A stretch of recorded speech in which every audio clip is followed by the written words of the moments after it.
You're listening to a 58 Ember production.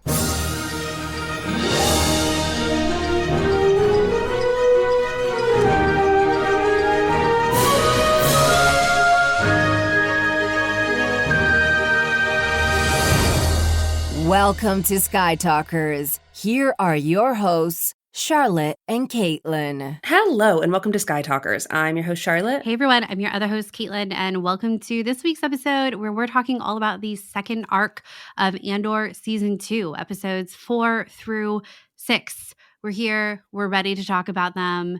This was another great arc, as per usual, and I'm excited about our conversation today. Me too. I feel like there's a lot to chat about, and I really liked these episodes. What did you think of them? I like these episodes too. I think overall I like arc 1 better than arc 2. Me too. I gotta say, I think that episode 5 kind of dragged for me, if I'm being totally honest. But I think that there were some really interesting conversations that happened. I think this episode or this arc will provide like good speculation discussion for us on where all of our characters are going. It was fun to see. I was really curious how they were going to address like a year later and how it was going to work with kind of catching up where everyone was, basically. And I think they did a really good job of that, especially in episode 4. I felt like very established with all of our characters. And I wasn't worried about that, but I was curious how it was going to feel, kind of leaving everything that happened at the end of episode 3 and, you know, flashing forward a whole year later when they've kind of not moved on from what happened in the past, but, you know, it's a year later. I agree. I wasn't concerned about it, but also I feel like Star Wars does the time jump thing pretty well in general. There's not, I think you can watch all of, I guess, the original trilogy and assume that not a lot of time passes between them, I guess, just based off of the opening crawl and things like that. So, I was curious how they were going to do that. And then there was a lot of different cues that showed the passage of time, I guess. Yeah, interesting. I agree with you about episode 5. I do feel like the goal of these episodes, if I were in a writer's room and I was wondering what the goal is, and last podcast episode that we discussed Andor Season 2, we talked about how Tony Gilroy had talked about how this season is all about sacrifice and those who are unwilling to sacrifice. Am I getting the wording right? Correct me if I'm wrong, Caitlin. He said what you're willing to sacrifice and what you're not willing to sacrifice. And basically the ramifications of both of those choices. Yes. So I think for me, I look at these 3 episodes, 4, 5, and 6 of Andor Season 2, and I think that if I could sum up a word to describe them all, I think it would be connection. I think we deal with the connection between 2 characters often in their relationship with the rebellion throughout it. And I think these 3 episodes are an expansion of that. I think it's pretty obvious with Bix and Cassian. It's obvious with Vel and Cinta, but I think it's a little less obvious than like with characters like Luthen and Clea, but I think their connection is like quite literally the connections that they have across the galaxy. And I was pretty excited to see that our speculation from last week's set of episodes around how Luthen and Clea are kind of losing it around the communication board. I was pretty thrilled to see that is happening. Yeah. Even though they got it all under control by the end and they're smiling and everything's good. But I felt opening that was the spiral. I know. The opening of episode 5 with all of the radio frequencies of, I guess, you know, mimicking Clea, switching between the different stations. As soon as that started happening and I realized what we were doing, I was like, this is it. This is it. Yeah. It's Clea's time to shine. Yeah, that was so good. It actually did remind me, I don't know if it reminded you of this, but do you remember when, I think it's the Clone Wars movie, the intro with the Lucasfilm logo in the Clone Wars movie is just radio chatter of clones. Oh, And then they brought that back when they announced season 7 at Comic-Con. Yeah. And it's like so cool. So I'm so glad that weirdly came back around in kind of a better way. Honestly, this is so much cooler. But yeah, no offense to Clone Wars, which I love dearly, but I do think this is cooler. It is pretty cool. I really love how each Andor beginning has a different version of the theme. Yeah. Such a bold choice. I think it is too. And what I love too is I always watch with subtitles on, and it always says intriguing music playing. Totally. Yeah. I noticed that too. Intriguing It's music. the same Or like, every week. Intriguing music playing. yeah. It's funny. I wonder sometimes about closed captioning and where it even comes from. Like when we use words like intriguing or ominous music shift or something like that. I'm Yeah. like, are these actually in the script? Who is I don't think approving so. I mean, the it's got to be like a thematic? whole team that kind of, they like reviews these word choices, especially for Yeah. tonality and things like that. It's funny how the closed captioning, though, when there's a music shift and you feel a little uneasy, that it sort of confirms that you're supposed to feel uneasy. Right, When right. it goes ominous music shift, you're like, oh, Okay, great, okay. cool. We're on the same Yeah. page, me and the closed captions. Yes, exactly. So funny. Anyway, okay, last time we tried to talk through each episode and then we ended up talking about characters. How should we do this, Caitlin? I feel like we're going to end up doing the same thing where it will Yeah. mainly go by characters. We do have some more crossover, I would say, this time around. So I don't know. I think it's just going to be a All little right, messy. let's just start with episode 4 and go for it. Yeah. We do start this episode with a reminder that Bix is still having nightmares, and this intro with her and Cassian in this apartment, which we learn later is a safe house that Luthen himself has stayed at. The rebellion, the cause, which another note from closed captions, when we hear Luthen talk about the cause later on, it is capitalized, the cause, in the subtitle. So just wanted to note that as well. I think that'll be important, or just something to know as we move into the formal rebellion with a capital R, right? Right now it's the cause with a capital C. But they've had this safe house for a while, and Bix and Cassian are staying there now. And she has a dream about Dr. Gorst again, who is the doctor who tortured her in season 1, who we saw her having dreams about in the first arc.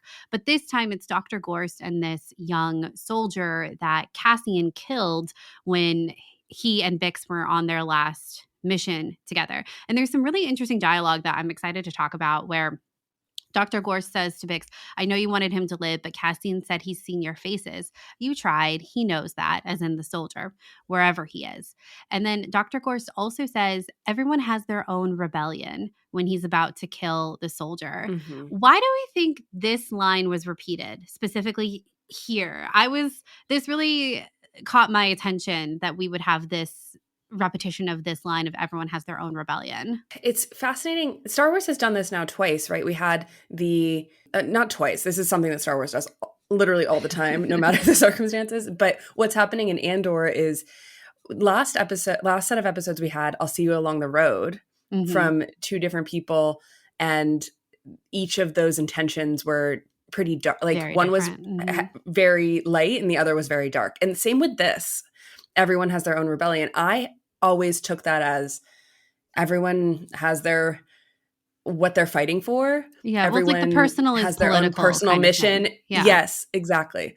But this feels like a warning to me. Like the Dr. Gorst saying everyone has their own rebellion. It fills me with unease when the previous iteration of it did not. Yeah. I'm not sure I have conclusive thoughts on it. I don't either. I thought it was so interesting that this would be a line to bring up in this moment. Again, like what's the rebellion here? Dr. Gorst, the soldier, Bix. I'm not really sure, but you're right. Obviously, it's much more menacing coming from Dr. Gorst, or maybe it's kind of throwing her words, her thoughts back at her now that she's in this cause. She wanted to be part of it, and this is the result of it. This kind of not innocent person, as Cassian kind of describes it later, but the reason he died was because he saw Bix's face, and maybe Bix doesn't think that's a good enough reason. I'm not sure, but I thought this was a really interesting choice. We have another repeated line too throughout these episodes. Surely you have an opinion.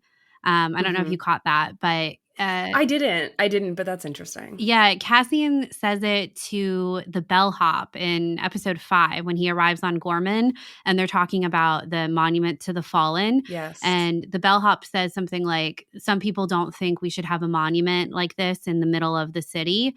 And Cassian is like, surely you have an opinion about it. and the bellhop doesn't really want to give an answer. They're not supposed to talk about it with guests. But then later in the episode, when Ryland's the leader of the Gorman Front and Cassian are talking about Cassian's recommendations, Cassian isn't really he hasn't fully said that he thinks they have a bad plan at this point. And Ryland says, surely you have an opinion. And I don't know. I think we're now coming up across like a pretty large set of repeated lines in different situations. And I think we should just continue to keep an eye on it. Keep an eye on it, watch it. Put a pin in it. Surely you have an opinion makes me think of the real world. Mm-hmm. When I hear that line, I think of, oh, you're just putting your head in the ground and not absorbing the news that is happening outside. You don't have an opinion on something that's happening. Maybe it's not happening to you, but it's happening out there in the government, in a different community. Even though I don't think that's what Cassian was actually saying to that bellhop. The bellhop obviously lived through something very, very traumatic and wasn't allowed to have an opinion in that situation. But he does have an opinion, of course. Yeah. And I think Cassian is kind of aware of that. Yeah. But it's also clearly kind of fishing for information about how people feel, like the general energy around some of these things within the city from the Gormans. Yeah, that's his mission, is to understand what their goals are, I suppose. Let's just return to that line, though, in Bix's dream around, he wanted you to live, but Cassian said I know you wanted him to live, but Cassian said he'd seen your face. You tried. He knows that wherever he is. I feel like immediately we're really zeroing in on Bix's own anxieties and her trauma. And I was really grateful that we were exploring this through these episodes. And I found even just a few scenes later when Cassian and Bix are going to the grocery store, when Bix is like, the mission's dinner, we can do this. And then Cassian has his own anxieties the moment the shopkeeper gets a little friendly with Bix, which is very normal and very nice, right? But he gets fired up a little bit and is like, no, we don't need anything else. We're out of here, essentially. And Bix is rightfully kind of like, we're safe. It's fine. And I don't know what I think about what she thinks about Cassian's own anxieties regarding the rebellion. I feel like this is the only time we're really focusing on that. When in the future, when Luthen comes to talk to Bix, and then Cassian is sort of stressed about Luthen talking to Bix and Bix taking drugs in order to get through it. Luthen suggesting that Bix needs to remain healthy. I thought that was all very interesting. But I guess if this entire arc is about connection, I don't know where we go from here with these two that have such anxieties about each other's roles. Yeah, I think this is the big question I came away with from the arc, was about Cassian and Bix. I think you had mentioned at the top that what kind of feels like the overarching theme for these episodes, and really I'd say what we've seen so far of Andor season 2, is these relationships and connections with people. And then, as we've talked about, what sacrifice is going to look like, who's going to sacrifice what, and who's going to be unable to sacrifice. And if we look at kind of all of our pairings in these episodes, right? We have Cassian and Bix. Obviously, we have you could kind of put Brasso and Will together. We have Vel and Cinta. We have Mon Mothma and Perrin and Leda. We have Luthen and Clea, and we have Dedra and Cyril. Vel and Cinta experienced a loss. We lost Brasso, obviously. Will, which I'm very excited to talk about. Will loses himself to Saw. Mon Mothma has kind of lost Leda, and what that can mean with Perrin. I think we saw Luthen and Clea at odds in this arc. Dedra and Cyril really Dedra is keeping things from Cyril. And we have a little bit of tension between the two of them as well. And I keep wondering, coming to the end of this arc, I was left wondering, are each of these pairs going to experience loss? Maybe not death per se, but are they loss? Yeah, are they all going to split up at some point? We've talked about how if Mon Mothma and Perrin kind of reconnected, had a better relationship, but then once she joins the rebellion, that connection has to be severed for Perrin and Leda's safety. Luthen and Clea, we've already kind of talked about if Luthen makes it out of this season. I'm kind of wondering if Luthen throws Clea under the bus after this arc at some point in the future. And Dedra and Cyril have, we hear the boss guy, whose name is Partagaz. Now we know. Now we know. Partagaz, which I think that's his name. Yes, that is his name. He tells Dedra that Cyril can never know what's really happening on Gorman and what he's basically involved in. And I think that could come to a head for the two of them as well. I think that Bix and Cassian are the big question for me, especially when we think about Cassian and Luthen's conversation in episode 6, I think. And if she does die or if Cassian does leave her. I think they're in a good place right now, honestly, because why don't we let me go to the conversation between Cassian and Luthen. We already talked about how Luthen comes to visit Bix after Cassian has left, and this makes Cassian very mad. And he tells Luthen, you had to know she would tell me. And Luthen says, I thought it would be interesting if she didn't, but now you've both disappointed me. Great line. Really shows what Luthen's so about. Good. Yeah. And then his little speech after that, and this was about sacrifice and about giving everything. And Luthen says, what's most important is the cause. Kill me or take me in. You're in. This is everything. This fury, this lack of control, soft on Gorman, but willing to protect Bix at any cost. And Cassian says, we're not droids, Luthen. And Luthen responds, we are not who we were when we started. Bix has to pull it together, or you will have to decide at what point it becomes too large of a problem, unless that's what you're doing right now. And then Cassian says, no, that's going to be up to you. And Cassian also says, it would just be easier if I was alone, which I thought was really interesting that he said that. But then he ends the conversation by saying, you want my blood? You help me work this out. And I think then Luthen set up Dr. Gorst, of Bix being able to kill Dr. Gorst. I think that was him working it out. And I think so too. Yeah. I think so too. That was what I took from it. Mm-hmm. Yeah. And that maybe now this has eased something in Bix. But the question would be if that's really all it takes. And my guess would be no. That I don't think so, given the conversation that we just had around the fact that in the dreams there's some anxiety around Cassian that comes out. It's not just Dr. Gorst. It's not just the trauma she's experienced. Right. It's her partnership with Cassian, which, by the way, I think it's interesting that throughout these episodes, and I think you could argue in the previous arc too, Bix defines Cassian as her husband. Yeah. I don't know what to think about that. I don't know how much that means anything in Star Wars anymore. Like, I don't think legally it means anything, but I think that that's how they think of each other. Yeah, I agree. When she had said it last week, I kind of thought she was just saying it, obviously, for the situation that she was in. But here in this arc, it definitely feels like maybe there was truth in it. I think we can clearly interpret that they were together romantically last arc, and now they definitely are. But the dance that they do before Cassian leaves for Gorman, that very much felt to me like we were watching a marriage ceremony, like, I don't know, something. It was very intimate. Yeah, something Phyrexian that they would have done at a wedding, perhaps. Yeah, it's giving hands are a language. We'd love to see it. Yeah, and just the moment they started touching hands like that and forming patterns on each other's palms, I had the same thought around, oh, this is ceremonial, this is traditional in some way, and it's hearkening back to their youth and who they are and their heritage. And yeah. I thought that was really, really nice. Yeah. Also worth mentioning that the Gormans have specific hand gestures that they do for, just basically see you later. And it comes up another time. I just can't remember what it is right now. Hands are quite literally a language. They're literally a language. Oh, and we also have the Tinian, what is it? The artifact, the Tinian something. Yes, I wanted to talk that through. Yeah. I don't know if we want to go for it here or if we want to put a pin in it.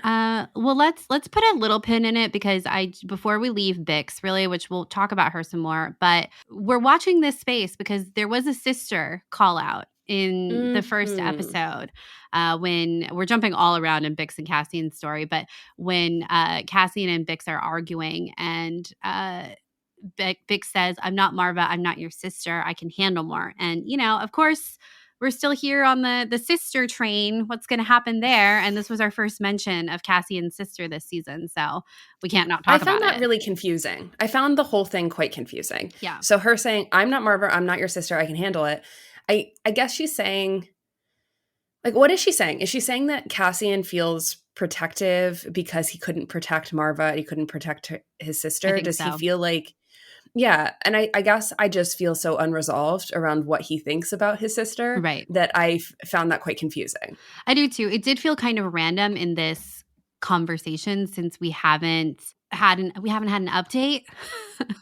Is this the update? Are we going to get any more? I don't know. I really hope so. This gives me a little bit of faith that maybe the wheels have still been turning there, but who knows? But we got another mention of the sister, so she's not forgotten in the writers' room.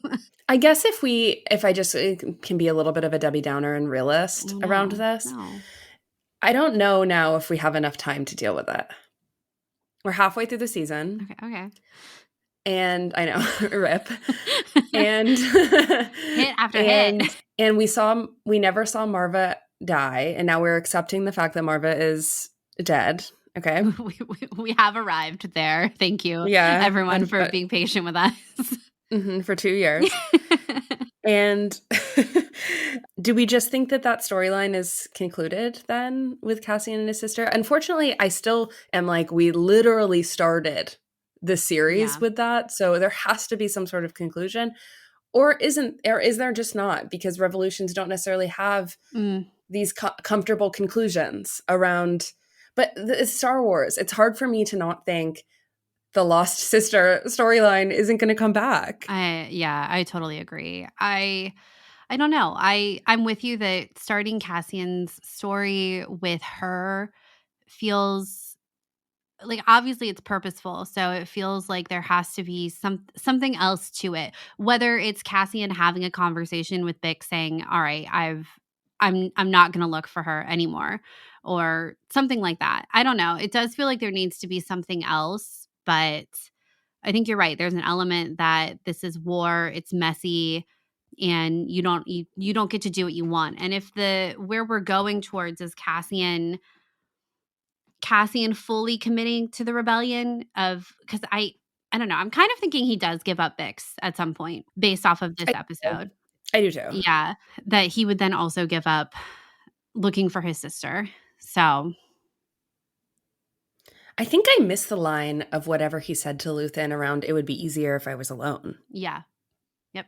He said that. Cassian says that? Cassian says that. I thought that whole exchange was so good. I did too. Because it's one of these things that Andor and Tony Gilroy and all the writers do so well in the show, where there's an argument that happens between two characters and I'm trying to pick a side and I can't exactly pick a side. Mm-hmm. I'm like, no, they're right. Oh, wait, that's a good point. They're right. Oh, wait, that's good.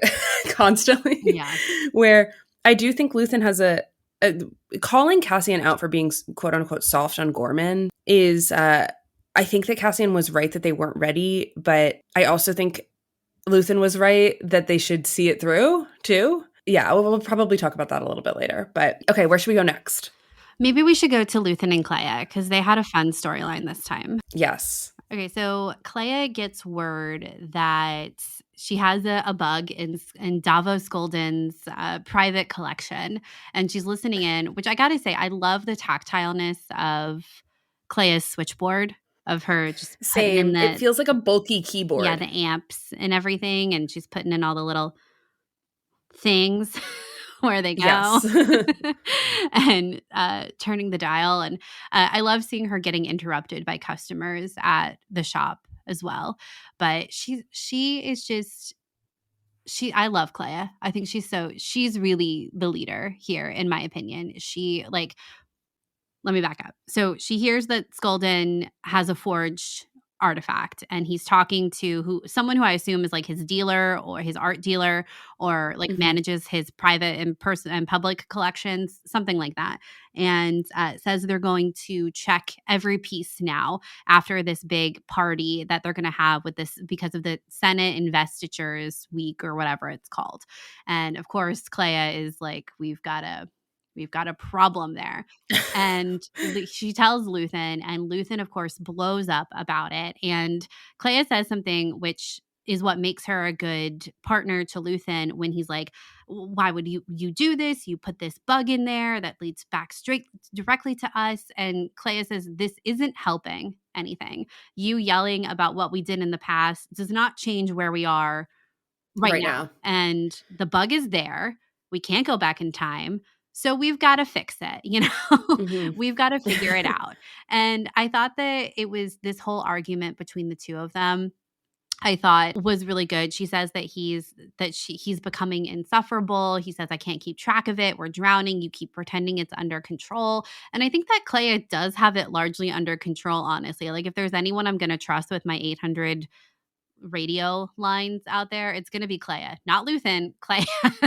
Yeah. I found this whole storyline really interesting because, of course, I was sort of like, you guys put a listening device on an art piece and didn't think it was going to be maybe the most inspected piece of anything. Yeah, right? but it's Like, inspected by them and installed by them. But it is but it is.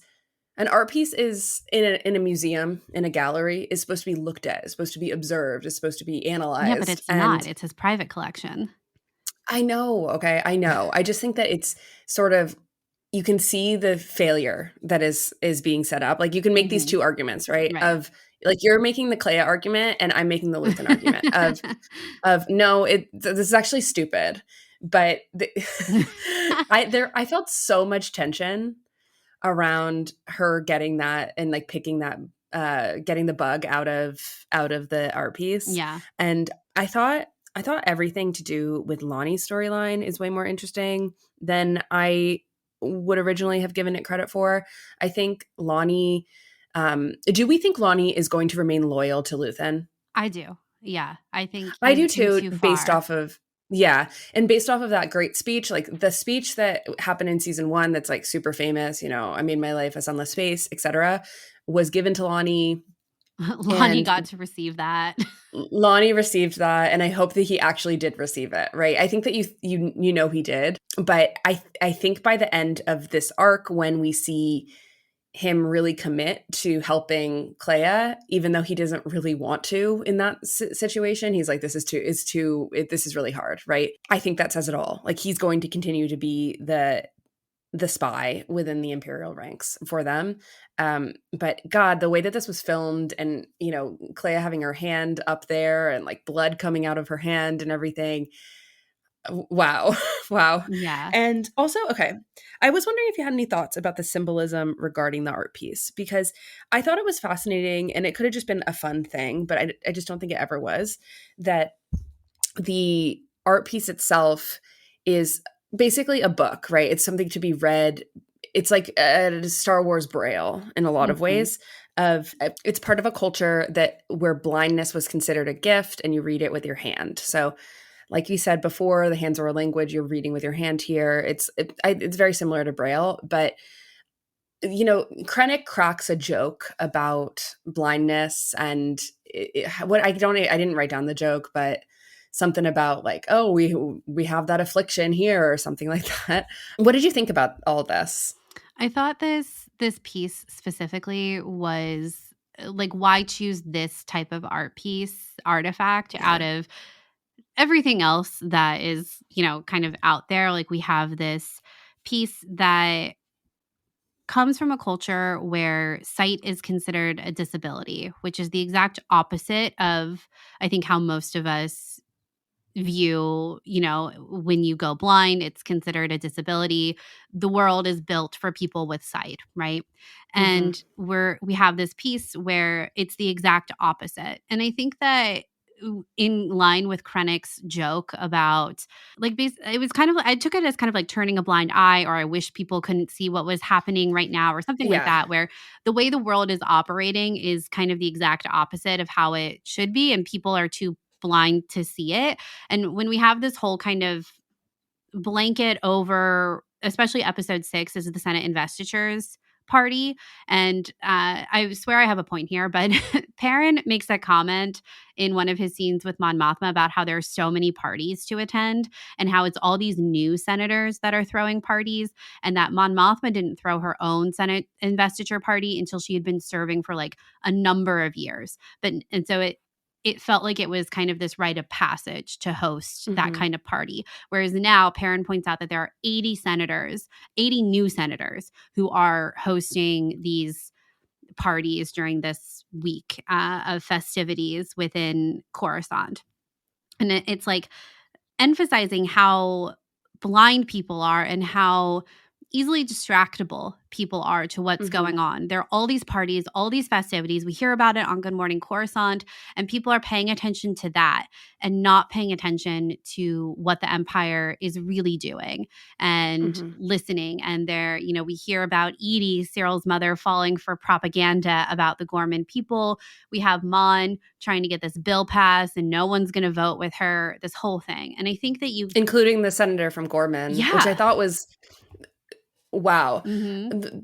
I don't know. I think that whole scene of Mon really trying to get the votes and really coming up short, and she's saying things that are like, you voted with me on these key issues around accessibility and peace and all these things for years. Where are you right now? Yeah. And so, people are quite literally turning a blind eye and really are focused on the party. So much so that Perrin is like sick of it. Right. He's done with the parties. That's when you know. That's when you know. Yeah. And I think that the piece is kind of representative of that larger idea of turning a blind eye. But in this case, it's not a gift like it was for this culture. I think it's Tinian. I didn't write that part down, but it's the opposite. It's not a gift. It's causing lives to be lost. It's causing the galaxy to fall deeper into the dictatorship under Palpatine and everything like that. So that's what I think about the piece. I do think I'm a little worried that they could track Clea's blood if anyone sees the blood there. So true. But I think Clea would clean it up. I think she's that good. She probably wiped it off with her huge sleeve. Yeah, I think so too. It's dark, so you can't see the blood stain on it. This is sort of an aside, but what did you think about Luthen at one of these parties mentioning the ring that he has and casually saying, "Oh, we think it's Lost Empire"? Oh, that was great. I don't know if I am just unfamiliar, but I feel like that was the first time I've ever heard that term. What about you? Did you? Because I think we hear about the Old Republic. I think we've heard about the High Republic, but I don't think we've ever really heard about the Lost Empire. I think it's just kind of more timelines we could explore in the future. I'm not familiar with it if it already exists, but I think we're hearing Luthen has to have this kind of show of his knowledge. So last arc, we had this 25,000-year-old statue that he brought back to Chandrila. Could that be a fake? Who knows?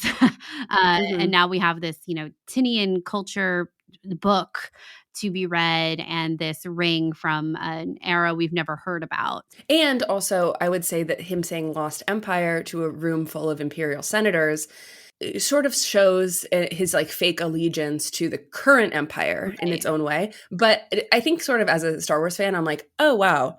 Okay, I wonder if that's going to be explored in, I don't know, James Mangold's movie around the Old Republic and things like that. Because I think if we're talking about dichotomies and we're talking about light and dark and everything, we always refer to the High Republic. We always refer to the Old Republic and things like that. But what about the flip side of those, right? Yeah. You can't just have this strong government system with Star Wars. Yeah. So we're going to have to deal with and we know there falling. was a time of more Sith and things like that too. Yes.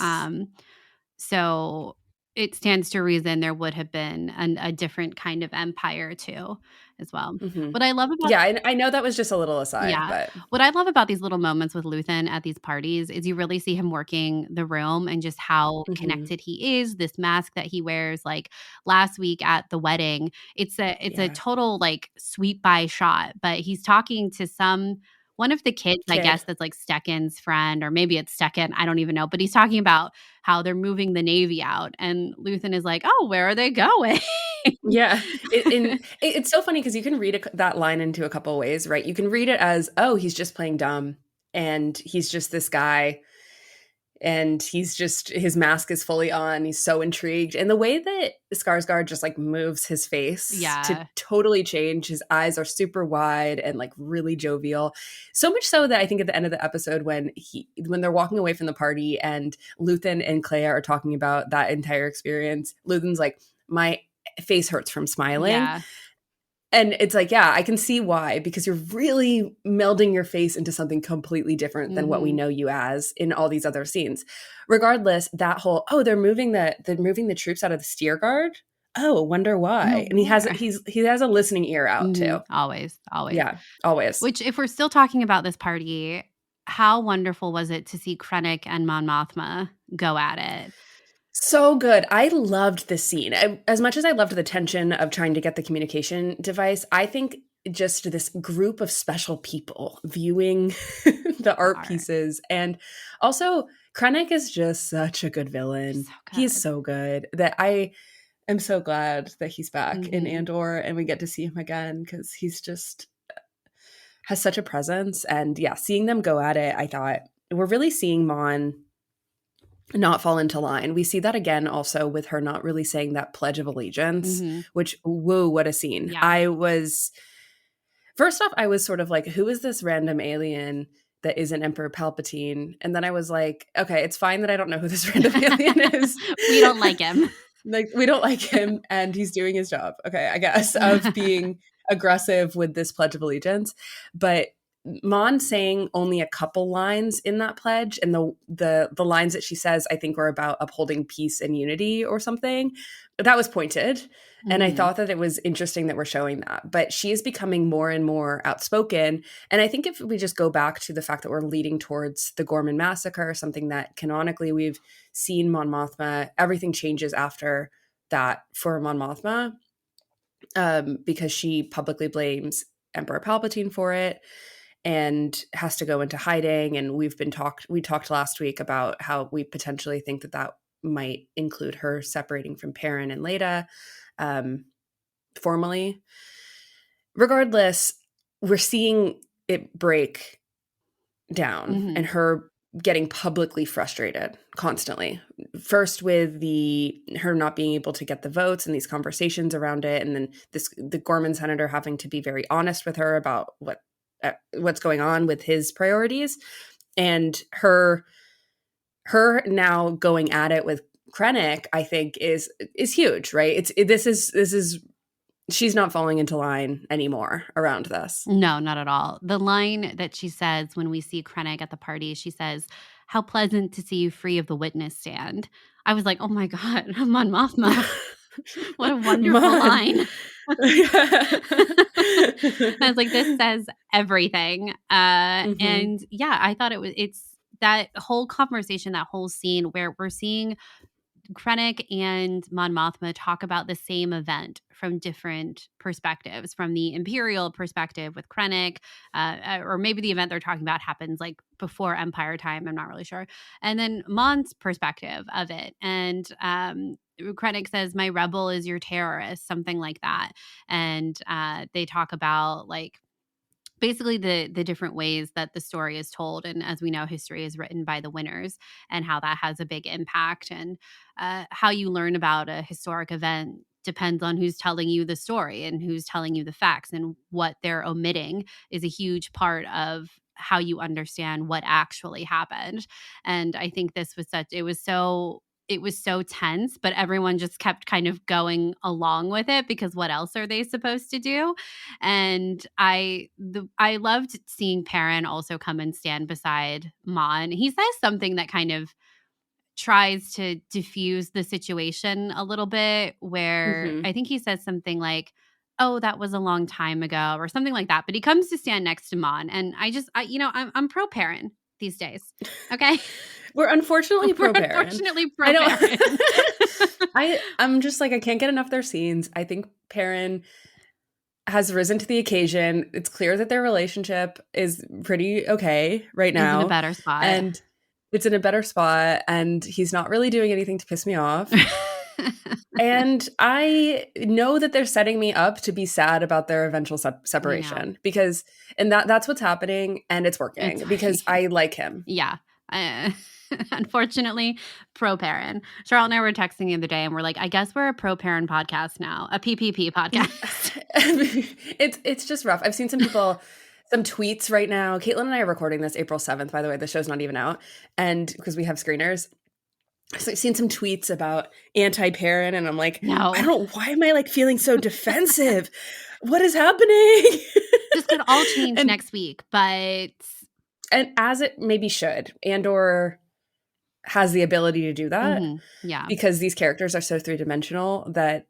But at the same time, that's why I am appreciative of these different sides of this super complicated relationship that Perrin and Mon have. Yeah, I totally agree. And I think, honestly, Mask of Fear, the book, was a huge proponent in the pro-Perrin podcast. Yeah, I highly recommend it. If you haven't read The Mask of Fear, I feel like it has come up several times in our thinking and conversation around season 2. Yeah. So it resonated. Yeah, I agree. And maybe now is the time. Yeah. Now when we have to talk about this. Yeah. Okay. You want me to? I'll kick it off. Okay, go for it. So they recast Bail Organa. I'm just gonna say it. They recast Bail Organa. It's Benjamin Bratt. It's a small part in episode 6. And I really like Benjamin Bratt as an actor, so I'm not anti-Benjamin Bratt, but I just know, again, we're recording this April 7th, I just know this is going to be a huge thing. And I know you feel a little stronger about it than I do. I just feel like I'm in a wait and see vibe, but I do think it's wild. I have to assume that something happened in terms of scheduling for Jimmy Smits. It just feels like Jimmy was in Obi-Wan Kenobi. It doesn't really feel like he wouldn't have wanted to be in this. And I'm sure something happened. My guess is this is due to the actor strike and all the rescheduling and everything that had to do with Andor season 2 getting started and stopping and all of the issues that went into that. And I think that maybe potentially Bail Organa has a bigger role and they couldn't rewrite it. So he had to be included in it. And I think that for a while, Caitlin and I have been debating whether or not Bail was going to be in Andor. Since, just to talk about The Mask of Fear, he is one of the main characters in The Mask of Fear. So it sort of felt like, oh, okay, we're gearing up to see Bail in Andor, especially considering the fact that he's in Rogue One. I always felt like kind of weird about it. I never thought that, I don't know, I just wasn't 100% on whether or not we'd see Bail. And so therefore it's sort of ironic that in my head, because I always felt this way, this like sense of trepidation around it, that we are seeing Bail Organa, but a different actor portraying him. So I did always feel a little weird about it. You did. I feel like I was like very pro Bail Organa, and now it's like at what cost? Yeah. Well, at what cost? Okay, I think that this is the hard thing. I'm fully pro recasting. I think that a story shouldn't suffer based off of the fact that an actor wasn't available or wasn't there. I think that Star Wars is a story that has all these different parts, and sometimes things just don't work out, and you should maybe recast and change the actor. That said, I do think this is going to sting, and it does sting. So what are your thoughts, Caitlin? I think this is kind of a hard pill to swallow. I'm with you. I really am not against recasting. I really truly am not. I think it's different situations too. I think the big recasting question was always like around Leia in episode 9, and and you and I were both like, if they need to recast, they should recast. Like the character of Leia Organa should not be lost, should not be limited by the fact that, so sadly, Carrie Fisher's not here anymore. And I got to say, like, that was a really hard situation. And I don't ever fault The Rise of Skywalker for choosing to use the footage that they had. But sometimes I do wonder, like, what more could the character of Leia have been doing in The Rise of Skywalker if they had moved forward with recasting? And I think that was kind of an impossible situation. So I don't envy anyone in that situation. That was No, I don't so either. But I think, like, when tough. we're thinking about, like, young Luke Skywalker, for example, like, what we saw in, The Mandalorian, I think that was a situation where the technology that they used was great, and I was of the opinion that it looked pretty good, but they probably should have recast, you know what I mean? And they had an actor who looked so much Looks really like similar to so Mark similar. It Hamill. was kind of like, what are we doing here, you know? So I'm really not against recasting, but this one does sting a lot. And But why does it sting so much for I you? think it's That's what I'm trying to figure I it think it's out. because we know that Jimmy Smits, this is what you were saying, that he was in Obi-Wan Kenobi, he was in Rogue One, he's worked with Genevieve O'Reilly specifically. It all feel and like he's still here, he's still acting. Mhm. It all feels like it should be him. So then the question is, why isn't it? And we are Mhm. recording this early with Screener, so my hope is that Lucasfilm just tells us what the reason was. Was it scheduling? Was it because of the actor strike? All right, I can understand that. I don't love it, but I understand it. You know, it is what it is, kind of thing. At a certain point, the story has to go on. The logistics can't be managed. Oh, all And right. if we're showing the story of the rebellion, it would be a loss, I do think, to not, and I'm just assuming this is happening, right? That it would be a loss to not include Bale in it. It would. I, We have this book. We have him in Rogue One. He is the catalyst for everything. So I feel like he's not the catalyst for everything. I shouldn't say that, but his role in contacting Leia is, of course, the ending of Rogue One. So I I don't know. yeah. I I just feel like it would be a loss if we didn't include it. I think so too. I just think Jimmy Smits has such a presence. We've talked about this for years now, that when he's on screen, there's something about it that is just, I think, really magnetic. And Benjamin Bratt is great. This is nothing against Benjamin Bratt at all, but I think it. I don't know. It's really shocking, honestly, the first time you see it. Obviously, we've rewatched these episodes twice through now, so the shock value wears off, but it still is like, that's not Bail Organa. And you know, and I think when you think about, like, if they had recast Carrie Fisher, that's expected. A younger Luke Skywalker, that's expected. You're kind of prepared for that, and you understand why that needed to happen. Whereas this, we don't know the reason, and that's my hope, is that we find out the reason. I do think, like you said, I think it's going to sting for a lot of people, and for most people in the fandom. I would say it does for us. I know, um, but if you understand the reason, I think then you at least know what's going on. And I think that's important too, because Jimmy Smits is so great, and so is Benjamin Bratt. And Benjamin Bratt does not deserve a negative fandom reaction, you know? Totally. And And also, I'm just assuming that just because Jimmy was in Obi-Wan Kenobi, that this isn't an ill will thing. This isn't right. a top actor. Like, I don't think that's my perception of this, is that it's not oh, we wanted to choose a quote unquote better actor, because I don't think that's No. not true. I I don't don't think that's what happened. no. So therefore, my brain immediately goes to scheduling issues Yeah. and Unfortunately, I getting think without having a reason, the fandom will create a reason. And I yeah. don't think you want that. Not for a character like Bale, who is so great, who has such longevity in this franchise, just like Mon Mothma. You know, they've both been in and out since the prequels. It doesn't feel great, to be honest. And I would feel better knowing why. So I'll Mhm. leave it at that. This was just like a really quick scene. So who knows if he comes back again?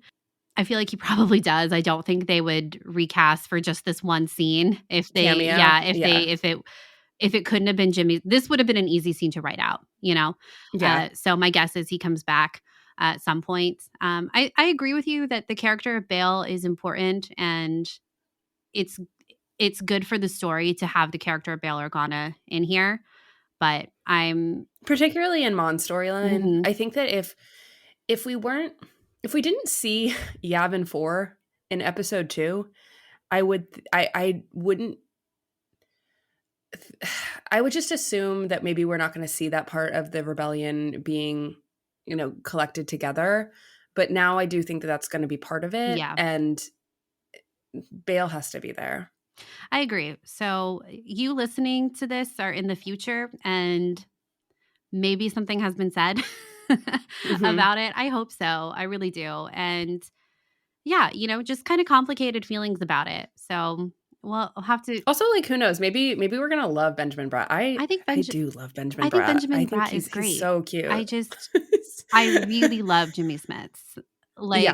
Yeah. You always, I feel like every time he comes on screen too, he has a spotlight on him, especially Totally. in Rogue One, he literally steps into the spotlight. And I feel like you feel that in Revenge of the Sith as well. And then everything with Leia and Obi-Wan Kenobi was just so perfect. And yeah, it was great. Yeah, I'm sure it was scheduling. I just would like to know for my own peace of mind. Anyway.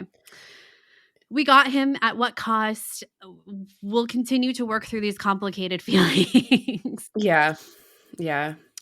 I guess just to sum up my thoughts is I don't really feel as strongly as you do about this. I just am willing to see it out. And I think that if I can look into the future, if I see Star Wars fans sending death threats to Benjamin Bratt, right. I'm this is just not worth it. No, who cares? Honestly, who cares?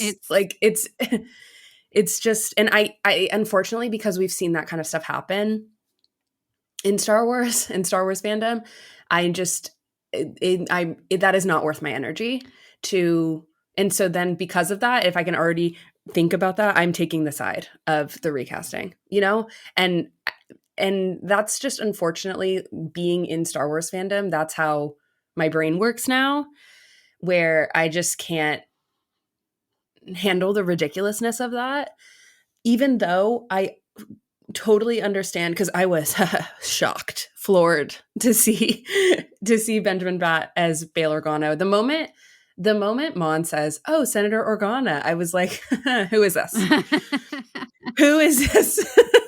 But I just think if I could take a step back in fandom, I just don't really care that much. Well, I think that's the thing, though. It's if it is something as humdrum as scheduling, it's just come out and say it. Because again, Benjamin Bratt does not deserve a negative fandom reaction for a scheduling conflict. So it's you need to say something about it. Is my opinion of it, because you're right. It's I can see the discourse on my timeline now, a month from now, and I'm dreading it. It's I'm not looking forward to that. But you quell some of that, I think, when you're just honest about the situation and what happened. And totally. Then it's, or else, like you said, people are going to create a narrative. They're going to create a narrative. False. Yeah.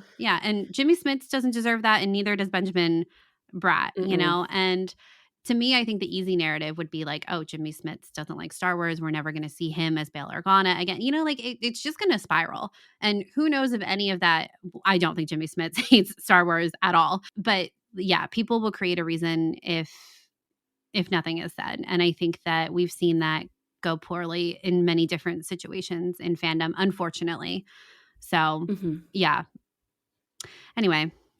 Bail Organa. Okay, well, he's here. He's here. Speaking of a character that wasn't recast, Saw Gerrera. Oh, let's talk a little bit about Saw and Will's story. And God, there was discourse about the fact that they didn't recast Saw. So just want to remind everyone of that too.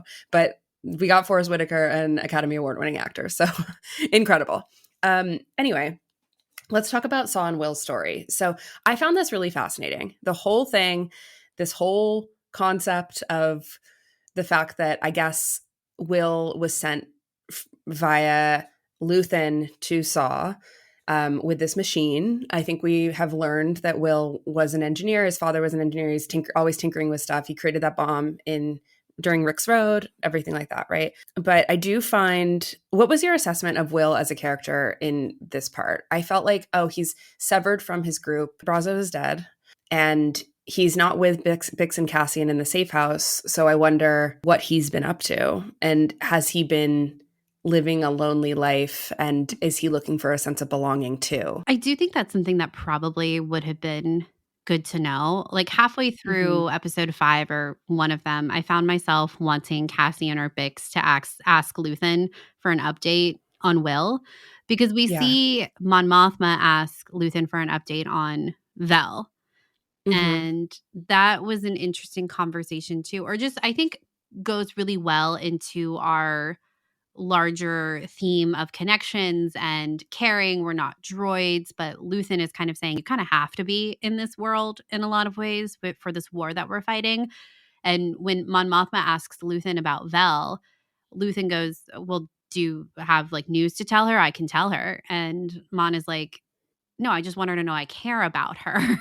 That's the important thing. And I found myself wanting Cassian or Bix to have a similar conversation with Luthen about Will. So I do think that probably contextualizing a little bit more if Will has been on his own, or if he's just been like he's on a solo mission from Cassian and Bix in the way that Cassian was on a solo mission to Gorman. I do think that would have been helpful. But I think you're right. It feels like he's been lonely. We know Brasso is gone. We know he killed one of the Imperial. Well, he didn't actually. Bix killed both of them, but he left his girlfriend on that planet.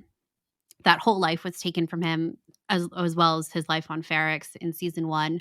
And the fact that Saw is able to pull him to his side, I think also really says a lot of where Will is mentally and emotionally.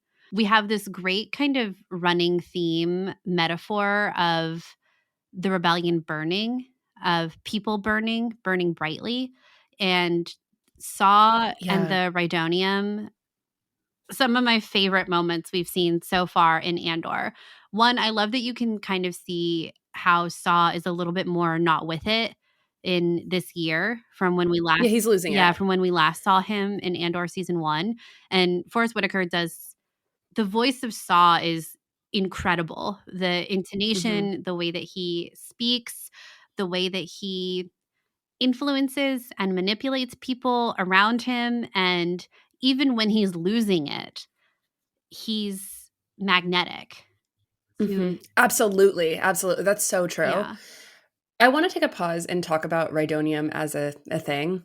So I didn't know this, but I guess this is something that has been in Clone Wars and Rebels as it's a fuel, right? That is sort of similar to coaxium as this like special fuel. But on this very podcast for a couple of years, Caitlin and I would say, Star Wars is about fuel. Star Wars is about we've said that before. Okay. Yeah.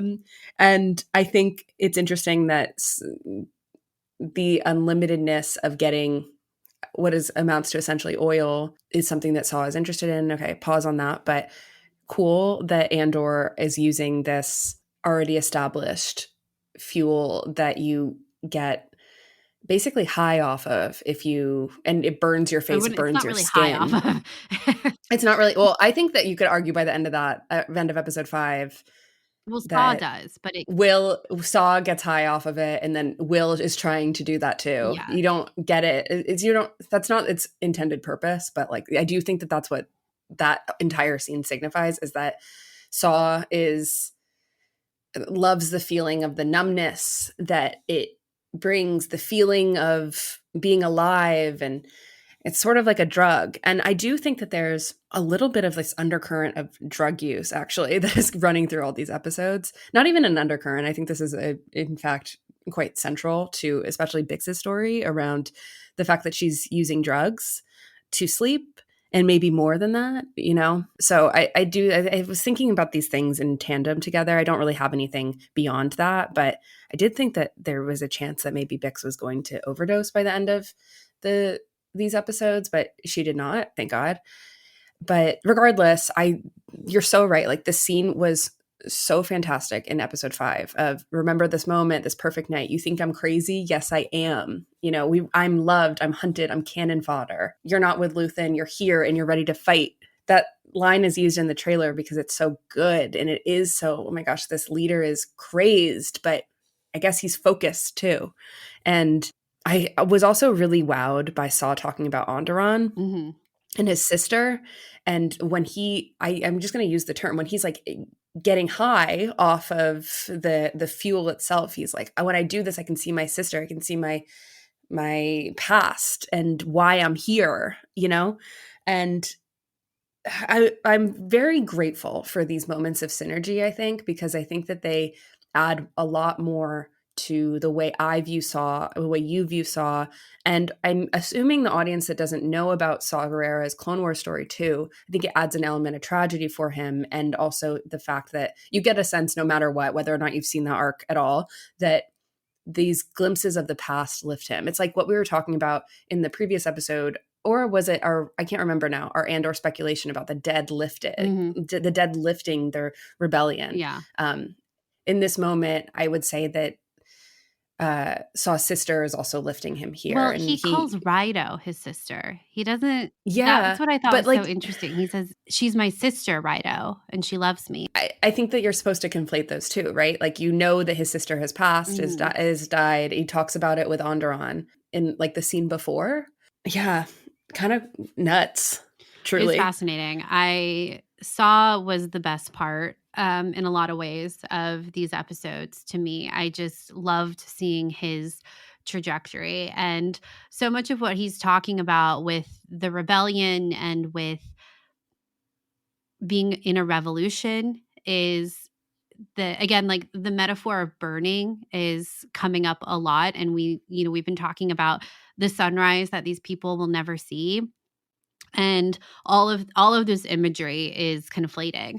I want to go back to what he was saying in the first scene with Will. They're on Dakar, right? Which I don't know if we already said this, but this place comes back around in The Force Awakens as where the Resistance is. Which when they are going to leave Dakar, Saw says, "Take everything with you. We won't be back here again. We won't be back here soon." Anytime soon, basically, which is of course ironic because another darkness will come to rise. But when he's talking to Will for the first time about the Rhydonium, and he says, maybe you breathe just a little too deeply, burn from the inside. You watch your skin blister as it melts away, or you die loud. Cut a line, drop a wrench, let it spill.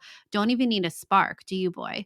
Boom, burn from the outside, which that spark of the resistance, I feel like we hear that imagery a lot with revolutions and the rebellion and the resistance.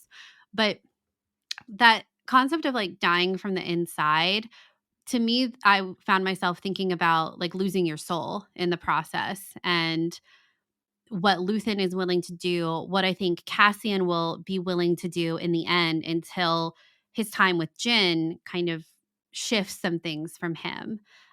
Or then burning from the outside, this big death for the rebellion, to die. I think Saw says to die loudly, which is what Cassian does end up doing. He ends up dying loudly in a lot of ways. Well, the event Saw is does loud. too. Yeah, Saw does as well. So I thought that was really great. And then the whole last speech, that whole last scene with Will and Saw, when Will is having to do the mechanism for the Rhydonium, and Saw is just standing there in the rain like, oh my God, it's perfect. He says, I understand it. She's my sister, Rido, and she loves me. That itch, that burn, you feel how badly she wants to explode. The rebellion. Remember this moment, this perfect night. You think I'm crazy. Yes, I am. Revolution is not for the sane. And I think that's an important line, especially for Saw Gerrera. We hear Rylands say that Cassian is not a revolutionary in the same episode, or maybe in episode 6. Again, these kind of repeated moments and lines of different perspectives of what's happening.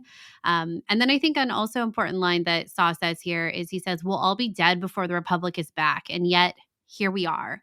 And that goes back to what we were saying about the dead lifting the rebellion, the dead lifting the people coming after them. And all of these people are going to die before the Republic is back, save for a few, but they're all still fighting. It's all still worth it to them for a future, for the sunrise they'll never get to see. We're just going to keep saying that. And I thought, anyway, I've already said this, but you really see how Saw can bring someone in, and how Will was not happy to kind of be trapped with Saw when he kills Pluty earlier in the episode. And you can see it on his face that he's like, no, I'm supposed to go back. And then he realizes that he's trapped with Saw. But then in this moment, he makes the decision to live Saw's way of life. And to accept it. I don't think we've really seen, I could be wrong, but every time we've kind of come across Saw in these stories, he already has his group around him. And we've seen him in a lot of different instances, right? In Clone Wars, in Rebels, in The Bad Batch, obviously in Rogue One, in Andor. I don't know if we've had a story of him bringing someone into his group like this. I think it's hard to, I'm glad that we have this with Will, because I think by nature, Saw is someone who doesn't willingly accept people into his circle. It's hard. Yeah. And because he's so paranoid. Yeah. We definitely see elements of that in The Mask of Fear as well. Saw's not as much of a main character in the way that Mon Mothma and Bail are in Mask of Fear, but the way that he talks about his version of the rebellion is very similar. And he says at the end, he says, we're Rhino Kid. We're the fuel. We're the thing that explodes when there's too much friction in the air. Let it in, boy. That's freedom calling. Let it in. Let it run. Let it run wild. Just absolute perfection. I was on the edge of my seat this whole scene. And Will's face is melting, right? I think so. I think so. I gotta be honest. On the screeners, you have your name in the middle of the screen, like quite large, and it covers Will's face. I hate to say, it covers a good portion of his face, but I was like, that's definitely half of his face melting, right? And I don't know. I really don't know. I don't think we can say if it is. Moment. I think that no, not in this moment. And I think that even if his face does melt even a little bit, my sense is he's not going to die here. I didn't get that. I don't feeling. think so either. Did you? No. I got this is him mainly because it's from Saw's speech. Like I got this is him taking on a new persona. Is next. He felt like he needed this sense of belonging. Also, I just want to go back a little bit about talking about how hard it is to get in Saw's circle. That's quite literally what Rogue One is about. So, like how difficult it is to enter Saw's circle. That's 3 years from now, though. Exactly, and it's getting harder. Yeah. Right. Yeah. Especially because now we have just to compare to Rogue One, we have Luthen send someone into Saw's military organization, right? And assuming Luthen finds out that Will isn't coming back because now Will is fully part of Saw's brigade, what is that going to do for the relationship that Luthen has with Saw, which is already tumultuous? I would like to see Luthen's reaction or conversation with someone else about how Will is not coming back to, I guess, Luthen's rebellion sect. Exactly. Okay, so I thought that was fascinating. And I'm just so thankful that we have Forrest Whitaker in Star Wars. Like, oh my God. Me too. And I just never thought we'd get this much of Saw Gerrera ever in my life. And just such a character that we've tracked. I mean, dive deeper and deeper into insanity. It's like Bail Organa. You know, he's maybe, but we're not seeing Bail dive into the deep, like all of these different shift. Moments in like different projects across many years in Star Wars. True. So anyway, okay. Let's talk about the Empire and Gorman. Yeah, and Gorman and Cyril and Dedra, because we have not yet, and we're already an hour into this conversation. Okay, I have some thoughts. All right, let's go. Okay, so my first thought that I'd love to chat about with you is Cyril in these episodes, to me, so intriguing, and I fully bought in that maybe he doesn't know what side he's on. And then by the end of the arc, I'm like, no, he totally does, because he loves the attention that he's getting from Partagaz. What's his name? Partagaz. Partagaz. Yeah. He loves the attention. He loves the feeling of being loved by the Imperials and the high-ranking people and things like that. But I think it's a brilliant decision to make Gorman a place where clothing and attention to detail is so paramount. It's part of the culture that we get a character who's quite literally always been added his own piping, tailored his own suits from season 1. And we get him in Gorman, and it's sort of clear, at least in that first episode, that he likes it there, but then maybe he doesn't. I don't know. Maybe this is a nuanced conversation in which I'm not sure. The whole him infiltrating that underground meeting and things like that, I didn't really even get a sense of infiltration. I got a sense of, he's checking it out because he's still kind of interested in the culture. But I shouldn't trust that at all. I didn't think that. Okay, that was like me taking it far, okay? But I didn't get a sense of, I fully know what side this guy is on. And did you? I still think that Cyril's morality is up for grabs. I think that's how Tony Gilroy described it last season, because that was a couple of years ago. But I do think he's fully with the Empire right now. And I think everything that he's talking to the Gormans about is for the Empire. I think he does like Gorman, and I think that he likes being there, and he knows that it's a promotion because he's doing this spy work for Dedra and Partagaz. But I think that what ends up happening on Gorman is really going to shock him. When he first was talking to Edie on the little FaceTime, I thought it was cute that they are in fact having FaceTimes. Zoom I loved that. Also, I loved the way that it was filmed, by the way, of the conversation happening while we're taking in what Gorman even looks like in his daily life. And I just thought that was filmed so well. Yeah, I did too. I loved that the Gorman front also thinks Edie is exhausting. They're like, the mother is terrible. The people listening into Cyril's conversation. But I was totally fooled by the first conversation, because when they were like, he could be someone on our side, I was like, oh my God, is this how we get Cyril's rebellion? Right. But then we see him talking to Dedra, and you realize that he knows he's being listened to. So all of this is kind of a front. I do think there's a lot of truth in it, but about him saying like, you're listening to too much propaganda, the people here are fine, like all of this. But he knows there's a front, because Dedra knows there's the Gorman front. And as we know, Dedra says last week that you need a reliable rebellion, a reliable insurgency is what she calls it, I think. Yeah, he's feeding the insurgency. Or but tracking it. He's feeding it too, though, because eventually he ends up giving the shipment information to them. And the way that Ryland describes it to Cyril is like, he says, I don't think Emperor Palpatine knows what's being done on his behalf. Like, you and I can both help the Empire. And I think Cyril knows that is not entirely true. But I also don't think he clearly doesn't know the extent of what is actually being planned on Gorman. So in episode 6, near the end, after Cyril has kind of given his update, Dedra says to Partagaz, she says, they believe a rebel attack is imminent. There's been a rapid increase in local activity.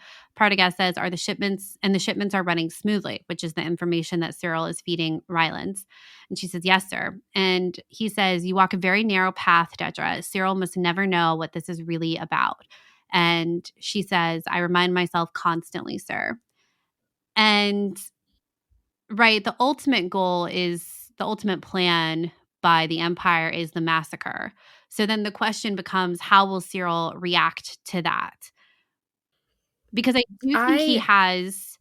do think like you, he likes Gorman, but he probably just thinks like this insurgency needs to be dealt with, not the entire planet. At least that's what I don't think he sees the whole picture at all. And that's the question of if he will care that the massacre happens, that it wasn't just the Gorman front that was affected, or if it was the whole planet, how that will feel, because then his like promoted job is also gone. But ideally, he would feel he would wake up. Yeah, I keep thinking about this line that Edie actually says to Cyril. She says, you're being discarded and you're too naive to see it. And of course, she's talking about his current position that she doesn't approve of and thinks she thinks he gave up everything and doesn't have a relationship with Dedra or whatever. But she says you're being discarded and you're too naive to see it. Is that foreshadowing what's going to happen to Cyril? I mean, I feel like often, if I can sum up Cyril in a couple of sentences, I would say my perception of him is that he will do anything to please Dedra, to please the Imperials, to feel worshipped and highly regarded, right? And I just wonder what's going to happen when a massacre occurs in Gorman and then Cyril isn't really needed anymore. I don't think he's going to find the joy and the pleasure of that entire situation that he thinks he might, not that he knows about the massacre, because we're talking about that he doesn't, but I think that he might feel like, oh, I was a part of that. And then we might see him completely break it off with Dedra and then end up again living with Edie instead. I don't know. I kind of wonder if he won't be able to get off Gorman. When we're thinking about like all of our what we were talking about at the beginning of the episode of if all of our pairs kind of have to sacrifice, like he's being fully disregarded then. That's what disregarded so much so that he's being murdered. Yeah. Does Dedra end up sacrificing Cyril, isn't able to get him off planet, whatever it is, and he ends up also dying. And with that, I think Dedra is fully committed to the Empire, but if Cyril doesn't die and he sees what his actions have caused, what is the outcome of that for him morally? And I think for me, it's still a question mark for Cyril. Even though like he's clearly tricking all of these people and feeding them information, he's an Imperial spy basically with the Gorman front, and his actions are directly leading to the massacre and he doesn't know it. So how is he going to feel about that? I don't know. Oh wait, I want to say that I really like Partagaz now. Oh, I think he has some, not morally. No, of course not. I just think he has some really good delivery of some lines. Like I think he's a little funny. I thought this last week when he had his conversation with Dedra about like, how does it feel to be reminded of the chain of command? And then he has a conversation with Lonnie and Dedra's old assistant, Hurt, about basically when they talk about how they're going to expand the torture program that Dr. Gorse, I think it's in episode 5. Let me find the line real fast. So they're expanding Dr. Gorse's program, and Partagaz tells Lonnie and Hurt, the assistant, that they're going to like represent the ISB in this. And Hurt says something like, "It's an honor, sir." And Partagaz looks at him and is like, "Really? It's an assignment. Calibrate your enthusiasm." And it's just sort of he's sort of like, get a grip. Yeah, I don't know. I think it's a little funny. But yeah, I do think we should also mention real fast before we move on to Vel and Cinta that Hurt, Dedra's old assistant, is now in charge of the Access program. This program, and this is when we see Lonnie working the room to get information, and he seems much more in control of himself, sure of himself, than he did last season. And this is when he finds out that Dedra is on the Gorman project.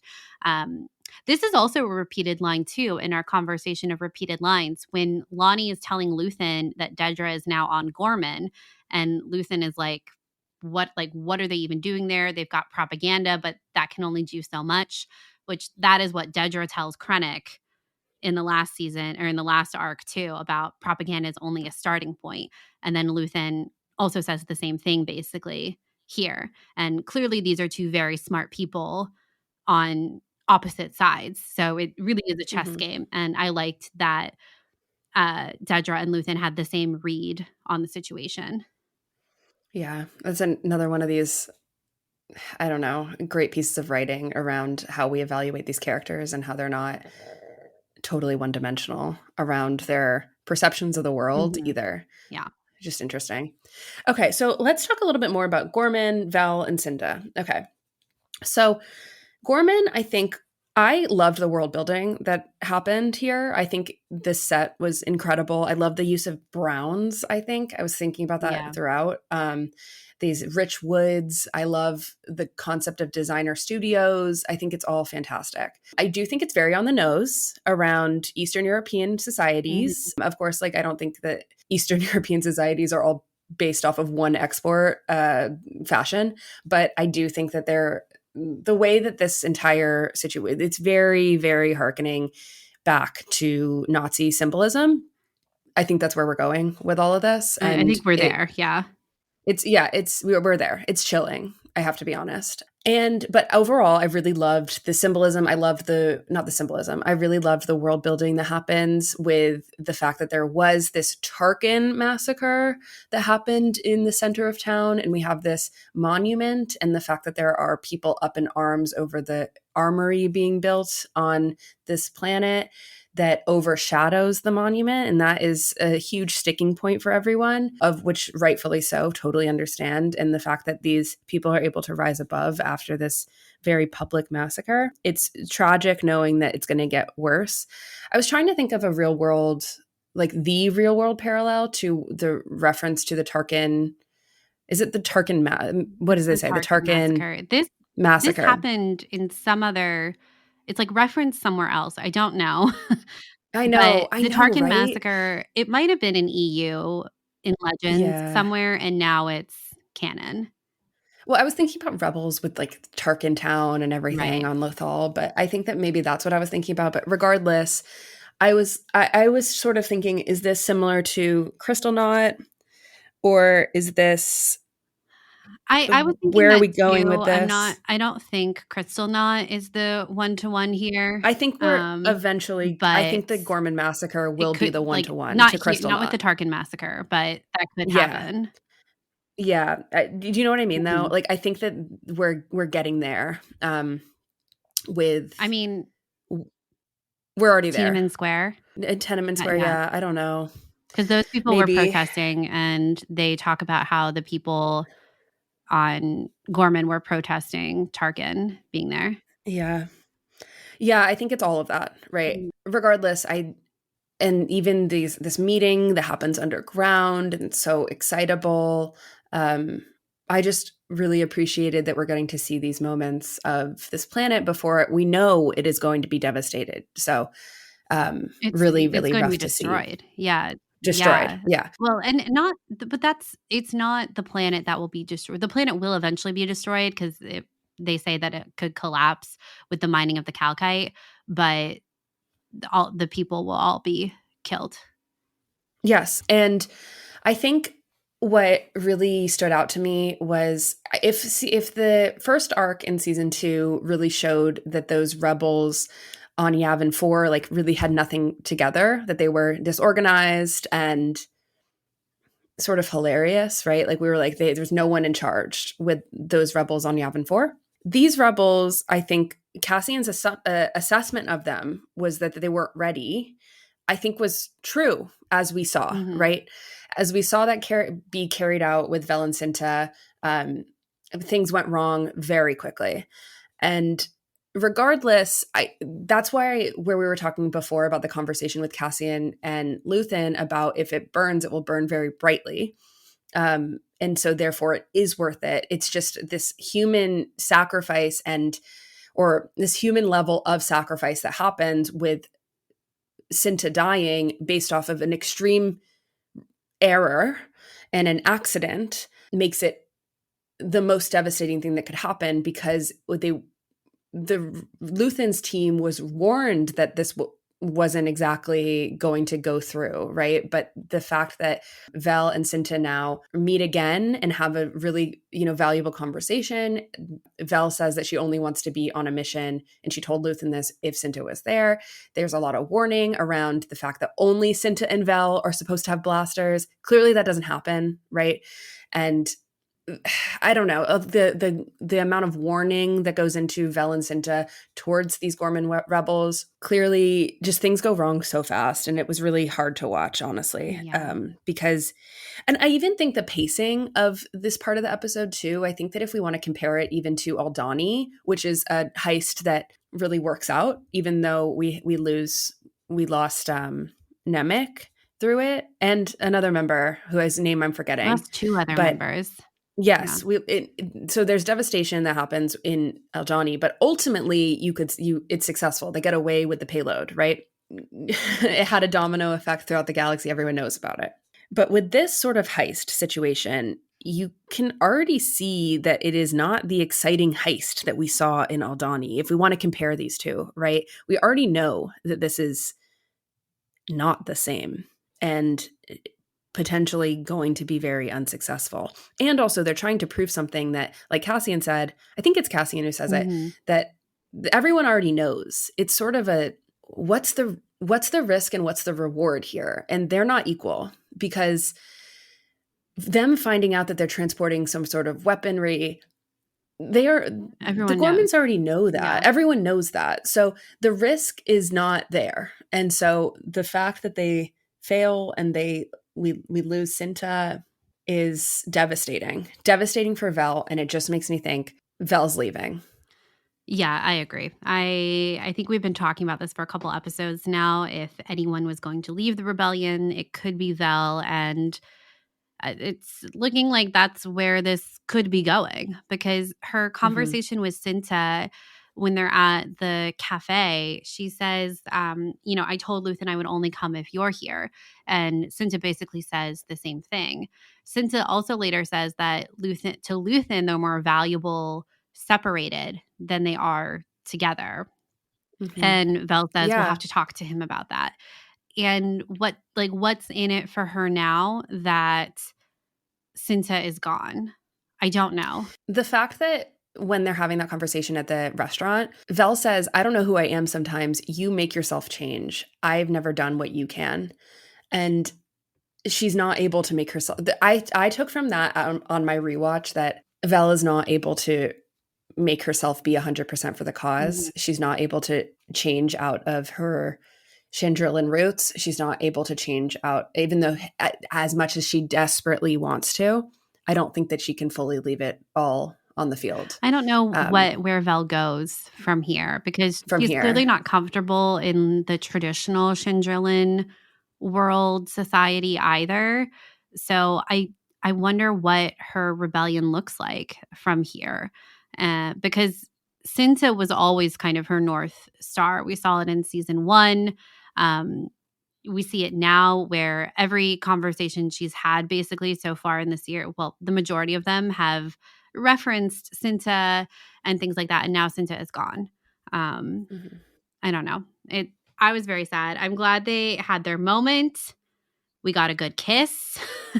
We got a good kiss. What do you think of the fact that Cinta talks about how she was in an accident and so she didn't tell Vel about it? Right. Do we think that the accident was the one with Tacoma? I do. Because the last shot we get is her driving away with Tay. So it's sort of like, okay, did they get into a car accident essentially in order for it to be like a suicide mission? And then maybe she was supposed to die or something and then didn't.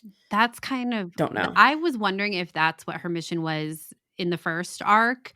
And I was really worried, but I was like, that just doesn't seem to me like I don't think they would kill Cinta off screen. No. So, but I do think that's what she was referencing with the accident. So I don't know if she was meant to die in that accident as well, or it just went belly up in a different way. But it definitely, it made her rethink her choices and made her kind of less extreme. Remove herself. Yeah, less extreme perhaps from where we saw her last season, where she said, we give everything goes to the rebellion. Whatever's left is for us, which was something that Vel repeated herself to other people and was trying to convince herself of, but is clearly not where she landed. So you're right. It feels like we're still pointing towards Vel leaving the rebellion, leaving the cause. And the question is, where does she go next? Because I don't think that Vel is someone who could also not do anything, because Yeah. she's seen the horrors of what's happened, and she's been involved in huge things like the Aldani heist. So I don't know what that means for her, because I do think she cares and I do think she wants to be committed, but can she actually do it? I'm not sure anymore. We talk about all these different relationships throughout Andor and whether or not it's weird because I think we're talking around something that we talk around often with the Jedi, which is how much does an attachment keep you from the goal of being a Is it a Jedi, right? weakness? Is it a weakness? Is it Mhm. not? And this is the same situation here with the rebellion. Is it a weakness for you to be in love, for you to have a husband, a wife, a partner, right? Is it a weakness for you to have any sort of connection to anyone? And I think on paper, it is. But in Star Wars, it's not. And it's that your greatest strength to have this ability to love. And I think what this arc did so well is sort of wrestle with that concept through the lens of the rebellion. Well, yeah, because because this is what Luthen tells Cassian, you're waiting for the time when the Bix problem is too large. And then Yes. you're forced to make a choice. And Cassian says, no, you're going to make that choice for me. I'm not going to do it. And then here, Cinta and Vel, is it a weakness? I don't know. Vel is kind of rendered like paralyzed in a lot of ways when she sees what's happened to Cinta, and everyone has to like move her away. And there was that so sad moment when I don't remember who it was, but one of the other Gormans comes up and says, I'll take her with Cinta's body, because Vel couldn't leave her. And Vel's just so stunned. Yeah, throughout exactly. So I don't know. I think from Luthen's perspective, yeah, love is a weakness. And it's kind of showing itself a little bit here in this episode. Dedra is able to kind of separate herself from Cyril a bit here. And I don't think we talked about this moment with Dedra and Cyril, but when he does come back to their apartment, he can only stay for an They hour. only have an hour. Yeah, and he's Yeah. shocked that Dedra had him followed. He says, I can't believe you Mhm. had me followed, which in another parallel, Luthen had Cassian followed on Yep. Gorman. And Cassian's like, how did you know how my meeting went? And Luthen's like, I had you followed. And Cassian, like Cyril, is like, what do you mean you had me followed? Anyway, but I think that moment where Cyril says, I can't believe you had me followed is, to me, that's the blip in his trust, in his trust, Understanding of what his relationship is with and Dedra. his standing with her in a lot of ways. Yeah. And that's why I think he's still kind of up for grabs in some ways, and how he could react when the Gorman massacre does happen. But I mean, I think about Luthen having to deal with Bix and Cassian and Vel and Cinta. And he for him, it'd be easier if all these people were separate, but they keep calling him like, well, I'm not going on this mission unless Bix is coming. I'm not going on this mission unless Cinta is coming. I'm a little sympathetic towards Luthen around a that. little bit, being yeah. like, yeah, I'm trying to organize all this. And that's why him and Claire are like losing it, because they're like, we can't handle all these different freaking connections. We have too many taps out. We're too spread across everything. But you also can't have individual agents No. toppling the empire either. And that is you have to Luthen's form together problem right now. And Mon Mothma is Mhm. going to fix that problem by formally creating the rebellion. Yeah. Great set of episodes, I have to say. I have been thinking about them for a couple days, just what it means for relationships, what it means to be a rebel, I guess. Mhm. And I think it's just a fantastic entry into this conversation we've been having for years and years and years around love and I don't know Attachment. attachment. Yeah, I hesitate. I just feel like attachment feels so like removed. I do but too, but I kind of felt that when I was watching Cassian a little bit in these episodes, because yeah, it's all about protection of Bix for him because he loves her. But I do think it's worth yeah. noting that Bix says she loves him, but Cassian doesn't say it Mhm. back. And different moment, I do think he loves her. Obviously, he's willing to do anything for her, but I think it's pointed that he doesn't say it back in that moment.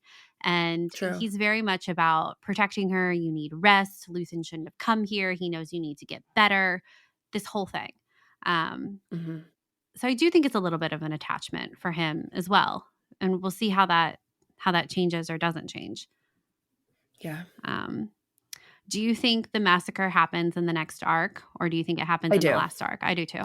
No, I think it happens next arc. Yeah, I do too. It feels like things are really heating up. And so if the next arc is another year, which it will be, just feels like that's where we're headed. Right. That's what I think too. And then the last arc will have to go straight into Rogue One. So I don't know if that has anything to do with Gorman, but I do feel like it feels like it's not even an undercurrent, but we're really tracking the Gorman situation throughout this entire season in a way that we weren't really for different planets in season 1. So I think if we're following the trajectory of like a story structure, the climax would be the Gorman massacre, which I think would happen in the next arc in a group of 4.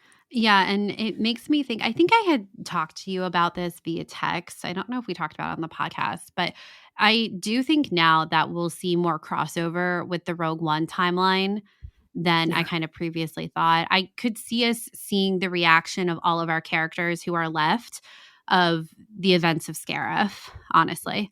So I think that could be really interesting. We've seen them kind of cross over timelines before, famously in the Clone Wars. So I do think we could see that again with Rogue One, which would make sense because then we would have the Gorman massacre next week, and then we would see the aftermath, and I don't know, the aftermath of that a year later, the events of Rogue One. I'm not really sure how that timeline works out, but it could. Yeah, something could happen. They could do something. Because I think that I used to think that Tony Gilroy wasn't that type of person to cross things over that way. Just because I think my perception of him, I guess, in season 1 was that he is super focused on telling his story, isn't like super concerned about like canosity and stuff like that, right? Mm-hmm. But then things kind of shifted for me in the finale of Andor season 1, where we see the Death Star construction at the end, which I think I'm sort of not famously, but not a huge fan of, honestly. I don't really like this wink, wink. Did you know that they were building their own destruction type of vibe? I just is so on the nose for me, where I think the show Andor itself doesn't take that tone at all. But it did.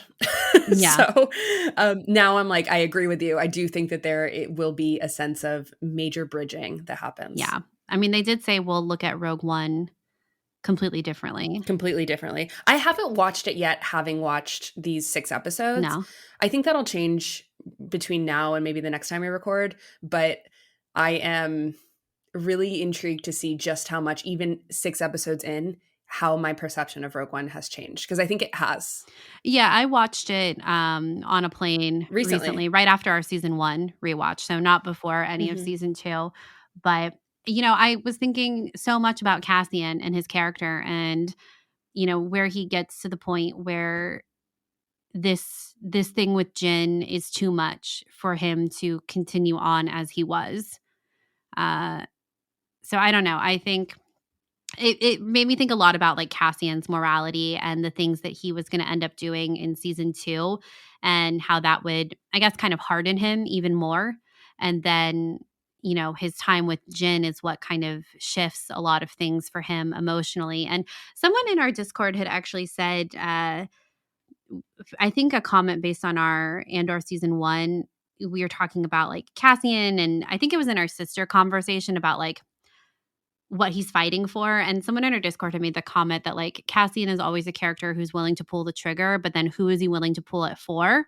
And I think that I still think that that's a question to be answered in Andor, but maybe it's becoming like for him, it's for the rebellion, but maybe it should be for someone else too, for the sister, for Bix, for Jen, fill in the blank. Because I think for some of our other characters, we can see that, like for Vel, it's Cinta and vice versa. And they really have the purest love, because I don't think I would say that for Dedra and Cyril. For Cyril, it's Dedra. I don't think it's reciprocal in the same way. And I think that Mon would do it for Leda. And I think she would do it for Perrin too. Maybe not immediately, like for Leda, but maybe a couple beats later for Perrin. Totally. Totally.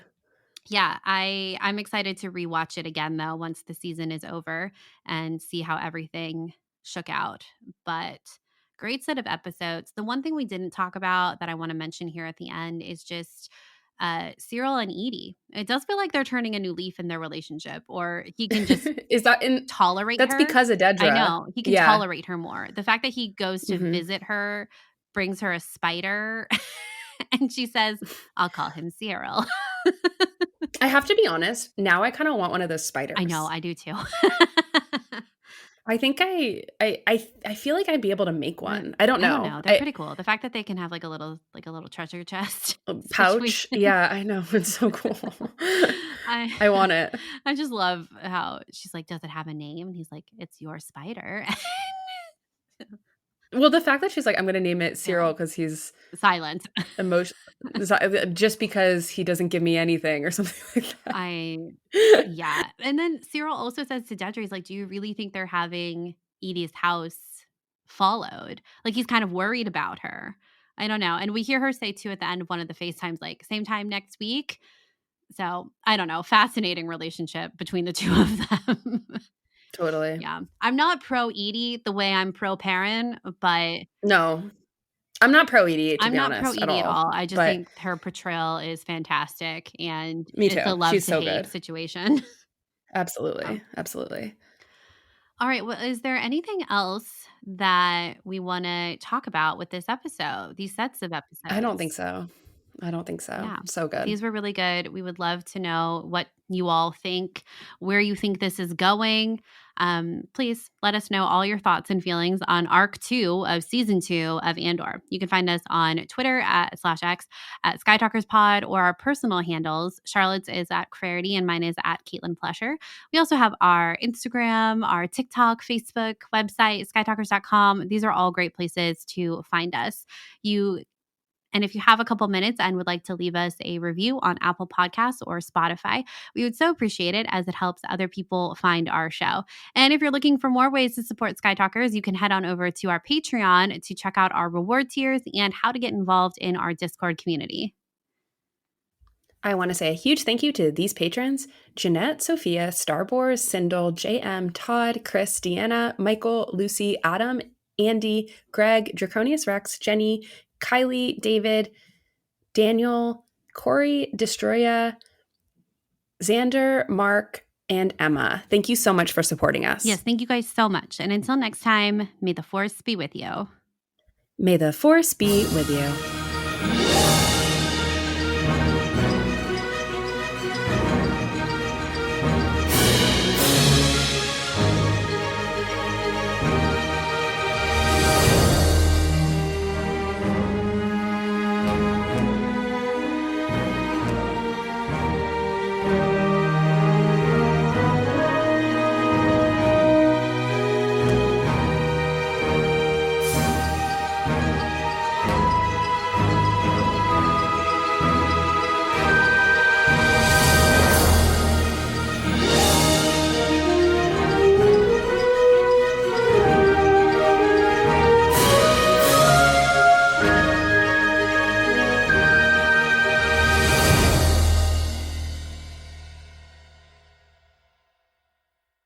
This has been a 58 Ember production. For more shows, please visit the 58 Ember channel, 58ember.com, or find us at 58 Ember Media on socials.